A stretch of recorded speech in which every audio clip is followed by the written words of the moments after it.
भएका छौँ र चिया बगान मजदुरहरू सबैभन्दा मजदुरहरूको क्षेत्रमा सबैभन्दा पीडित भएको कारणले मेरो वार्डबाट 12 चिया विकास निगम भन्ने जुन एउटा बगान छ त्यो बगान चिया बगानमा काम गर्ने मजदुरहरूलाई 54 जनालाई यस वडाले स्वास्थ्य बिमा गर्न सफल भएको छ र अरू निर्माणको भौतिक निर्माणको हकमा 12 गाउँपालिकाको 6 नम्बर वडामा हामी निर्वाचित भएको बखत बाटोहरूको सङ्ख्या अत्यन्त धेरै तर त्यो सुचारू गर्न धेरै लगानी लगाउनु पर्ने आवश्यकता देखियो।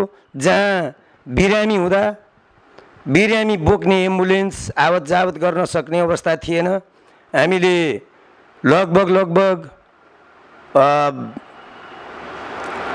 बक्स कल्भर्ट र यो स्ल्याब जो निर्माण गऱ्यौँ त्यसले अहिले वडाको कुनै पनि भागमा बिरामी परियो भने एम्बुलेन्स सहज ढङ्गले र बोर्डिङ स्कुलको गाडीहरू सहज ढङ्गले आवत जावत गर्न सक्ने वातावरणको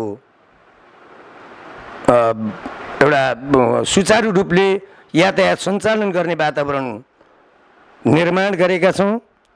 र जस्तो अलिकति थोरै हजुरले कुरा काटेँ, जस्तो तपाईँले जस्तो 12 गाउँपालिकामा 14 करोड 50 लाख लगभग हाराहारीमा कञ्चन भ्यू टावर निर्माण गर्नुभएको छ। जस्तै यो कञ्चन भ्यू टावर 12 गाउँपालिकामा निर्माण गर्नुको मुख्य उद्देश्य र मुख्य योजना चाहिँ किन आयो होला, खास थोरै बताइदिनुहोस् न नेपाली जनताहरूलाई।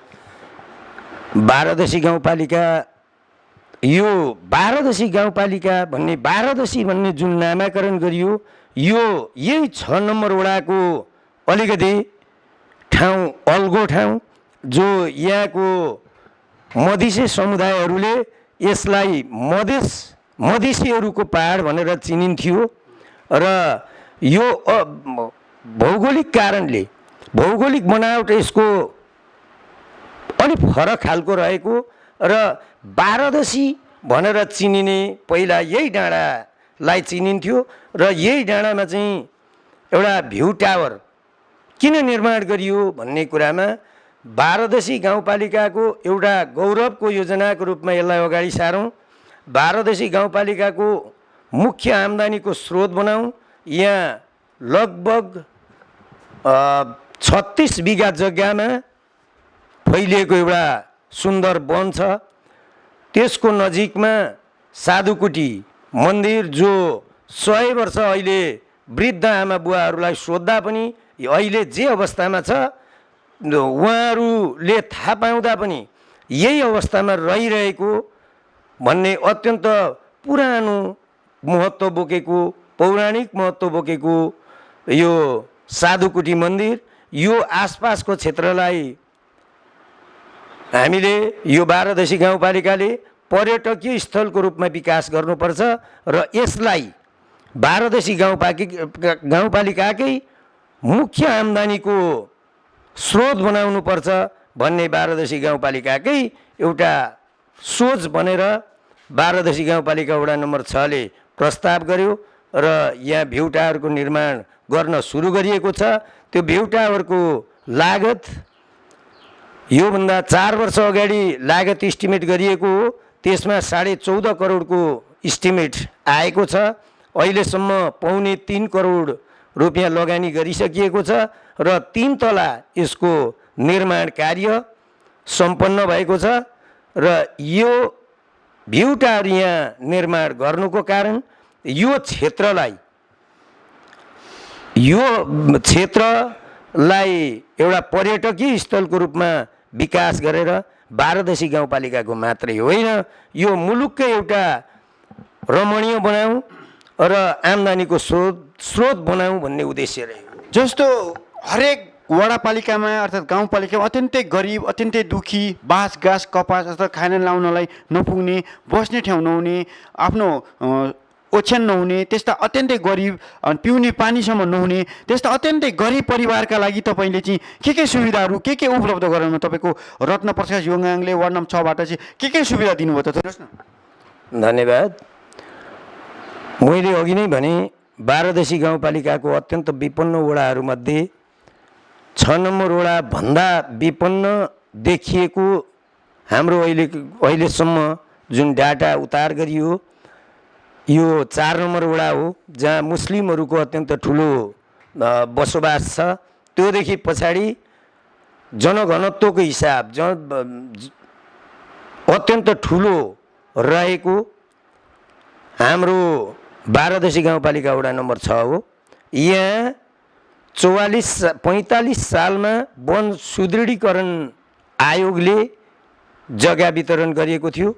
उनीहरू यहाँ समग्रमा बाह्रदेशी गाउँपालिका वडा नम्बर 6 को तुलना गर्दा मध्यम वर्ग भन्नुपर्छ, तर उनीहरूसँग 9 कट्ठा 11 कट्ठा जग्गा छ, जो अहिले पनि मोठ कायम गरिएको छैन।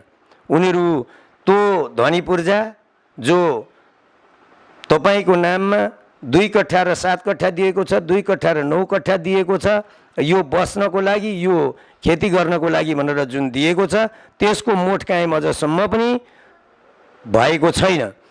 यहाँको 60% ती 45 सालदेखि ध्वनि पूर्जा बोक्ने किसानहरू धेरै त यो ठाउँ छोडेर गइसक्नुभयो, जो कि यहाँ त्यो जग्गाले न खान पुग्छ न बस्नलाई नै सुरक्षित भयो, खानै नपाएपछि बस्न सक्ने अवस्था भएन र अहिले रहेको पनि अत्यन्त ठुलो सङ्कटको साथ यहाँ बस्नुभएको छ।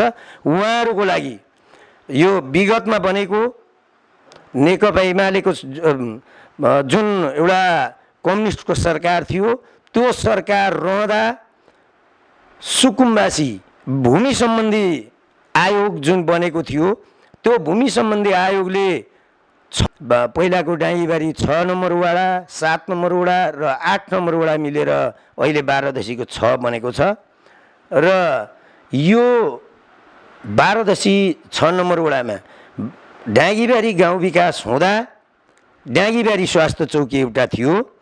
त्यो स्वास्थ्य चौकीबाट त्यो डाँगीबारी अहिले 6 नम्बर वार्ड र 7 नम्बर 2टा वार्डमा विभाजित छ र अहिले स्वास्थ्यको क्षेत्रमा बाह्रदेशी गाउँपालिका वडा नम्बर 6 मा एउटा डाँगीबारी स्वास्थ्य चौकी जो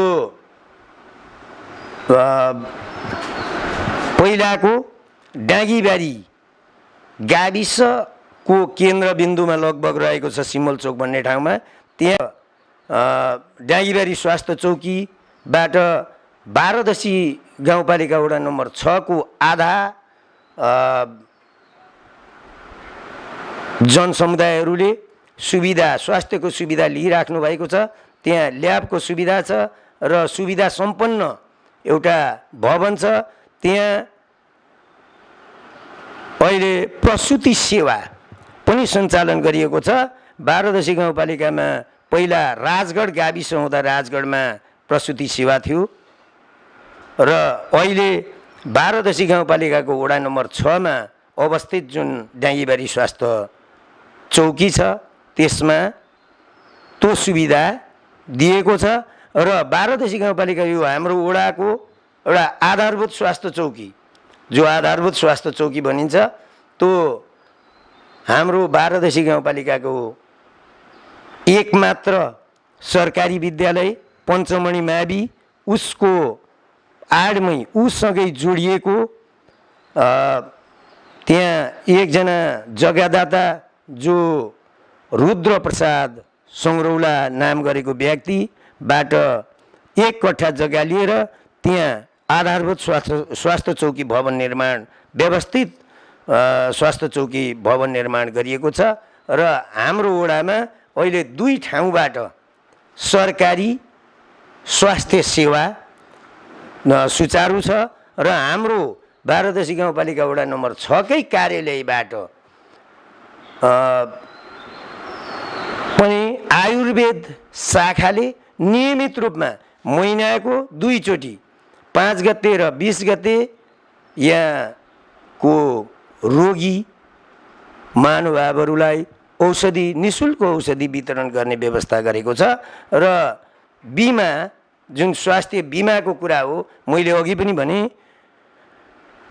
मजदुरहरूमध्ये सबैभन्दा पीडित मजदुर बगान चिया बगानमा काम गर्ने मजदुरहरू जो मेरो वार्डको 54 जना हुनुहुन्थ्यो, उहाँहरूको हामीले ओडाले नै स्वास्थ्य बिमा सुरु गरेका छौँ र 54 जनालाई स्वास्थ्य बिमा गरिदिएका छौँ।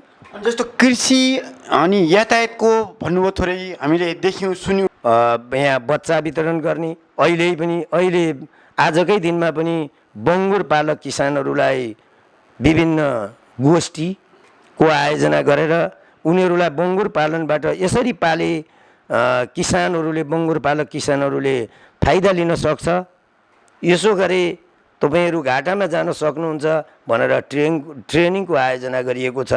र ट्रेनिङलाई सुचारू र प्रभावकारी बनाउनको लागि साधुकुटी कृषि सहकारी नाम गरेको एउटा सहकारीलाई जिम्मा लगाइएको छ। उसले विगत वर्षदेखि बङ्गुरको बच्चाहरू वितरण गर्ने काम, खोरको व्यवस्थापन गर्ने काम, बेला बेलामा औषधि उपचार गर्ने काम र उसलाई जे आवश्यकता हो त्यो किसानलाई त्यो उपलब्ध गराउने काम साधुकुटी कृषि सहकारीले पनि गरिरहेको अवस्था छ। र कृषिको क्षेत्रमा यहाँ भौगोलिक बनावट अनौठो किसिमको छ। यही वडामा कुनै ठाउँ 120 फिट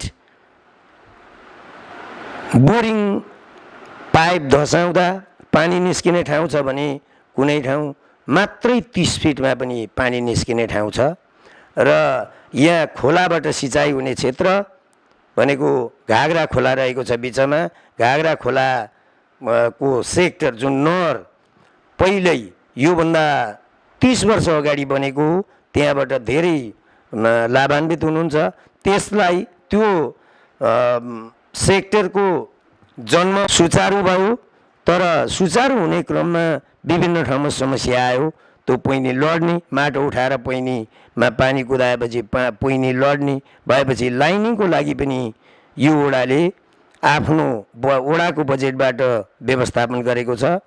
र त्यो सुरुवात मात्रै भएको छ, त्यसलाई सम्पन्न गर्ने अठोट यो वडाले भावी कार्यक्रमहरू राखेको छ। र बोरिङ वितरण गरेको छ।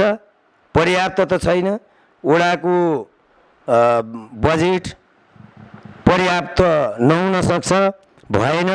र बोरिङसँगै हामीले 2 को र 3 हर्स पावरको मोटर वितरण गरेका छौँ। त्यो पनि अपर्याप्त सङ्ख्यामा छ र आउँदो दिनहरूमा त्यसलाई पर्याप्त बनाइलाने र सिँचाइको अभाव महसुस हुन नदिने अठोट लिएका छौँ। र हामीले पहिल्यै पनि निर्वाचन